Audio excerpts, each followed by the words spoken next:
మన రాష్ట్రానికి జగన్ గారు సీఎం ఉన్నప్పుడు అమరావతి రాజధాని వద్దు, నేను 3 రాజధానులు కడతా అని చెప్పి ఒక స్టేట్మెంట్ ఇవ్వడం, 5 సంవత్సరాలు ఎంత టైం వేస్ట్ చేసాడో ఒకసారి ఆలోచించండి.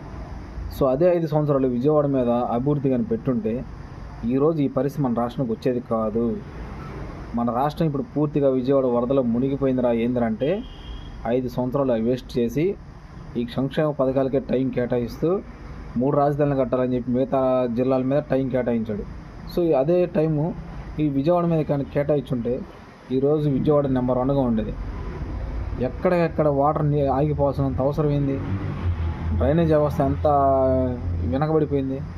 అదే డ్రైనేజ్ వ్యవస్థ కానీ సక్రమంగా ఉంటే ఈరోజు మన విజయవాడకి గతిందుకు పట్టుద్ది. కొన్ని లక్షల మంది ఆకలితో కేకలు పెడుతున్నారు రోడ్ల మీదకి వచ్చి. పట్టించుకున్న నాదుడు ఉన్నాడా? ఎవడో లేడు. ప్రతి ఒక్కడు అక్కడికి వెళ్ళి రాజకీయాలు చేస్తున్నారు. ఇంకెప్పుడు మారుతారు మీరు?